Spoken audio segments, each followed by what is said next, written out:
Hello everybody, Andrea here with Quality Sewing and Vacuum and our How Do I today. I'm really excited you're here. We're going to do something really fun and fast.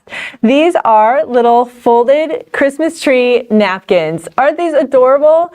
I'm going to show you how fast and easy it is to whip these right up. That's a great hostess gift, or if you want to make something really quick for your upcoming Christmas or even Thanksgiving dinner party, or you can make them in any colors and they just are a pretty napkin. But I'm gonna open this up to show you how cool this is. All it is a half circle. So today I'm gonna show you how it's a double-sided half circle, just like this. And I'm gonna walk you through all of the easy steps to make this cute napkin. Okay, I'm gonna set this aside right there. The first thing that you're going to need is a ruler. I got my my Quilter Select right here. You're going to need a rotary cutter. You're going to need two different kinds of fabrics, whichever ones you want. I have a couple here, are just some suggestions. But today we're going to use this stripy candy cane and this green fabric. I'm going to set this aside right there. You're going to want a big piece of paper, and I'm just using a paper bag right here. And you're going to want a writing utensil, some sort. I've got a pencil here and some scissors that are designated not fabric scissors to cut your paper with. Okay, we're going to set those aside. And in order to make 4 napkins for a table setting of 4, you want to use a ½ yard of fabric. And in this case, I'm actually using some scraps that fit to make one napkin. So the ½ yard is 18 inches, so you'll be able to get 4 cuts out of a ½ yard of fabric. Okay, let's get started. The first thing that you're going to want to do is open up and cut all the sides of your paper bag so it opens up like this. I already cut this out for you to save that time right there. And you are going to want to, oh, actually, I'm going to turn it this way so you guys can see my number 9 so it doesn't look like a number 6. There we go. Okay. Ta-da! So what I did is I made a little mark right here on my paper, and I got my ruler out, and I started at 1, and I made a little mark here. And then I used this as my center point, and I just pivoted and marked, pivoted, marked, pivoted, marked, and did that all the way around. And then I played connect the dots, and I made my my half circle right here. And then I used a Sharpie marker to make a nice thick line right there. And then I cut it out with my non-fabric scissors. Okay, we're going to get rid of the excess paper there. So now I have my 9-inch radius template right here. Yay!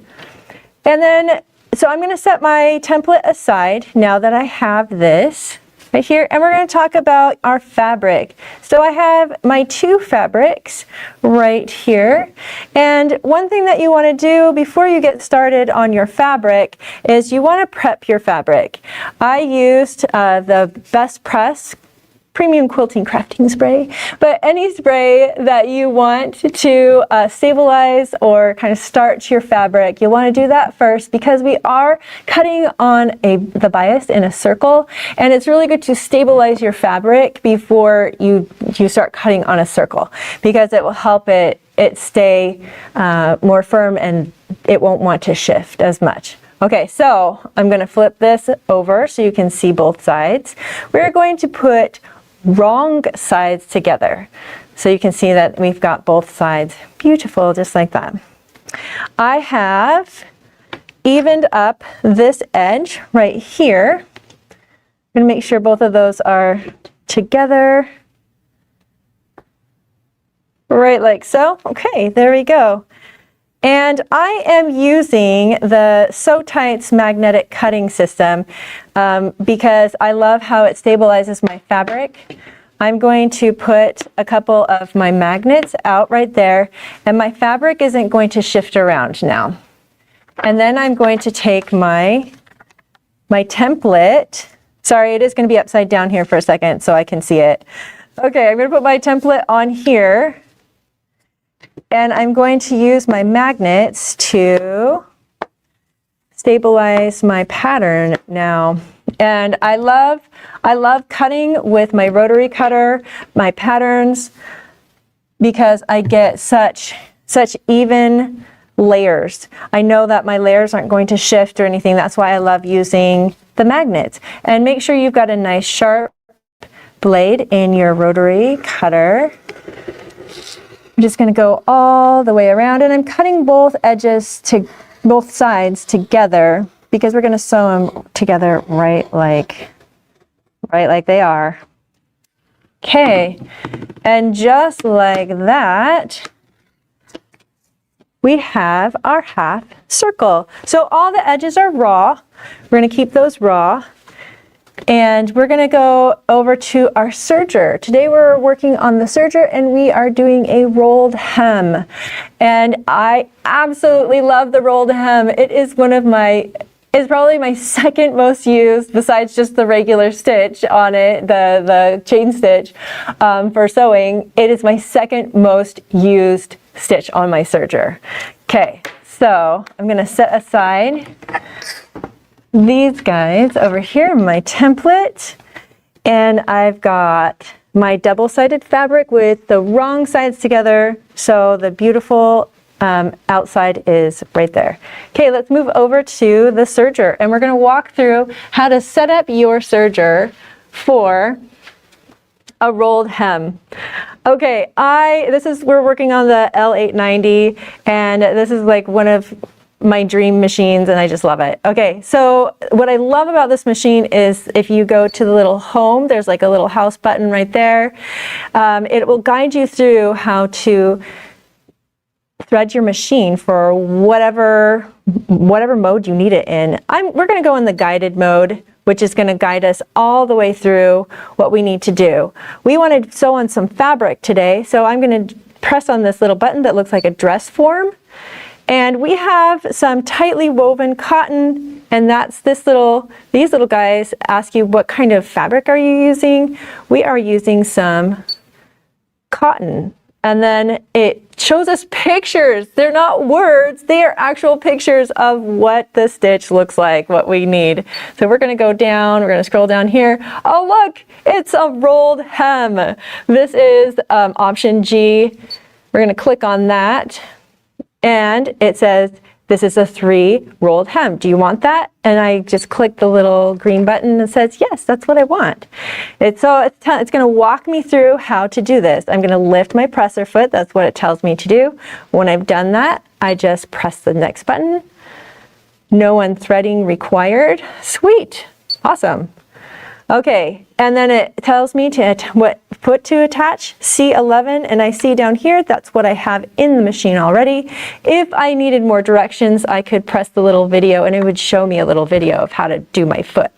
And then it says adjust the pressure foot. I'm going to press that. So it tells me this is where I adjust my pressure up here. It's already on number 4, so I press exit. I've done all those things. I'm going to say yes. Now it says I need to insert the needle into the position shown. There's a space for 5 needles on this machine, but there's only 1 in there, and I have 2 in there. So I'm going to open up my little accessory door here, and I'm going to pull out this little tool that's going to help me take out this needle. Okay, so I have actually tried to cheat and just not take out that extra needle. Don't do that. It doesn't work. You definitely want to take out that other needle. Okay, on this machine it has a little holder for your extra needles. All right, and then I'm going to tighten that up. The cool thing about this L890 is that if you forget to retighten this little screw, it's not going to, when you start sewing, it's not going to fall out and fall down inside of there. I have tried, and it doesn't come out. It's really awesome, but I'm gonna tighten that anyways. Okay, we've done that. It's good. If I needed help with that, I could press that little video button to show me how to do that. All right, activate the knife. It is activated already. If I needed instructions on how to do that, it would give me that there as well. Adjust the cutting width. How do I do that? I'm gonna press the little button there.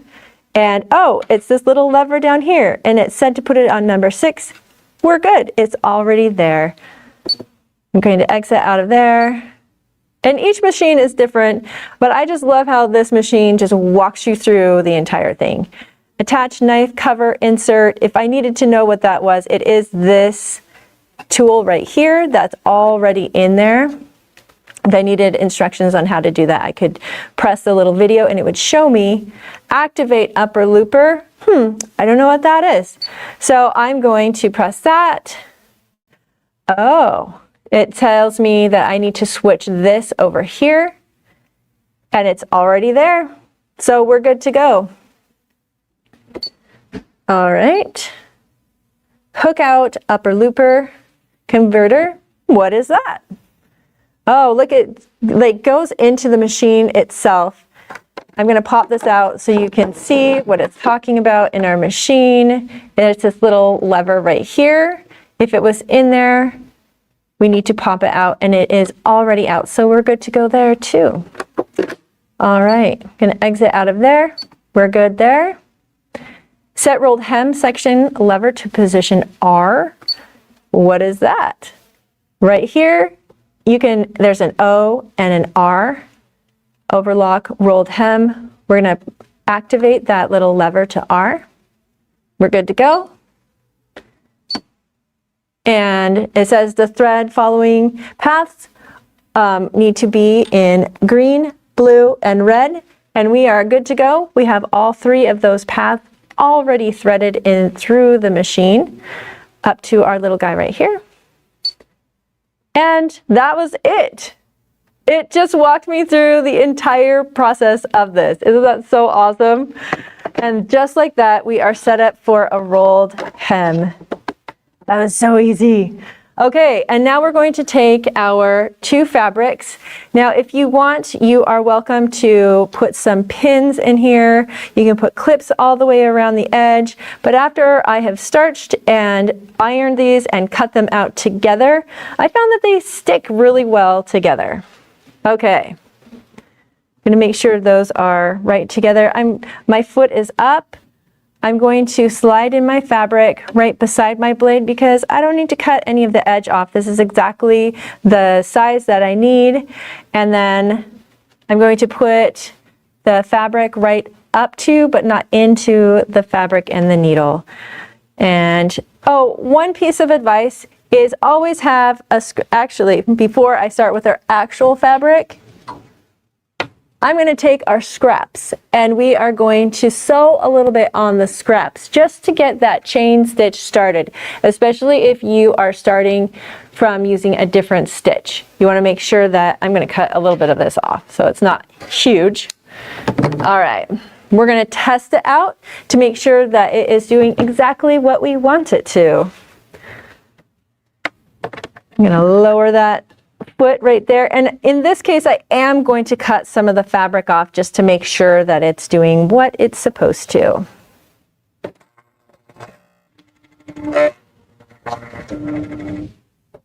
And that's the machine saying, I am awake.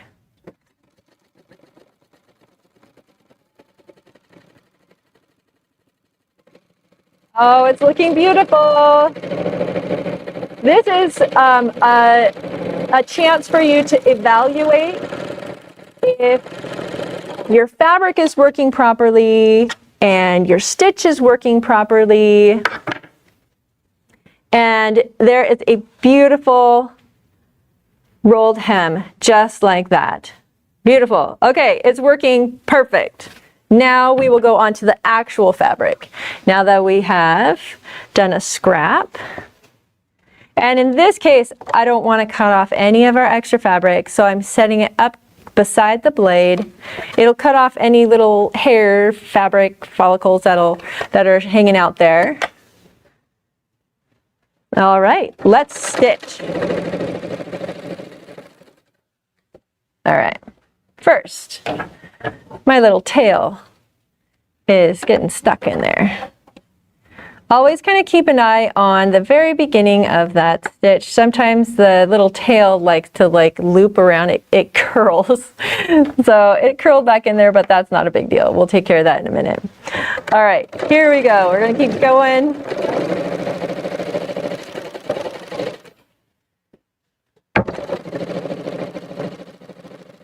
We're gonna evaluate our fabric as we go and make sure they are staying together. I love how smooth this machine is. We're getting to this end and I'm gonna stitch right off the edge there. I'm gonna trim it. Now with a serger, you don't want to just pull the stitches. You want to just keep stitching off as you go. It's different than a sewing machine. I'm going to put my little end right up there by the blade.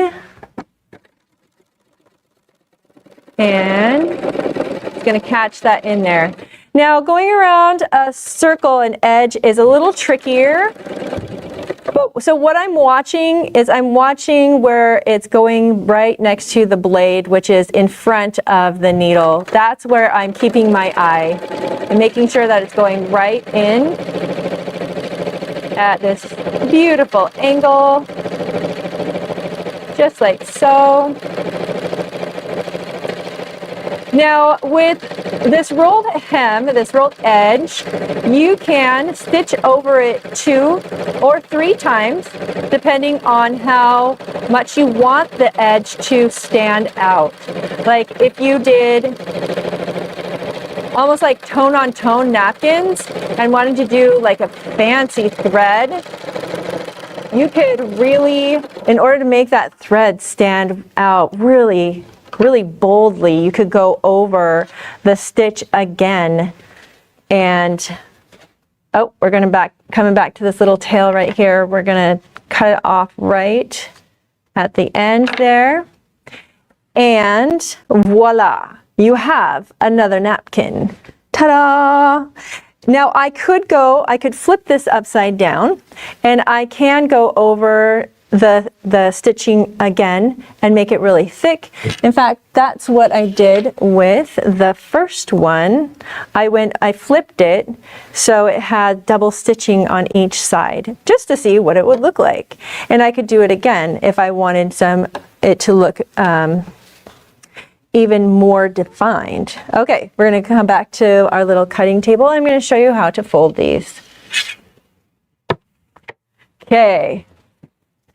Gonna move that out of the way. Beautiful, look how wonderful these are. There are many different ways that you could fold these. Now if you wanted it to look more like a candy cane, I'm going to fold it out. All right, I'd already folded it previously. Okay, there we go. To make it, I'm going to have the stripes on that are more bold on this side, or if I do it with this fabric side first, it's going to look more like a Christmas tree. And you just kind of fuss with it a little bit until you get it to the right place. And then you can press these right like that if you want them to be super stiff, just like that. But okay, wonderful.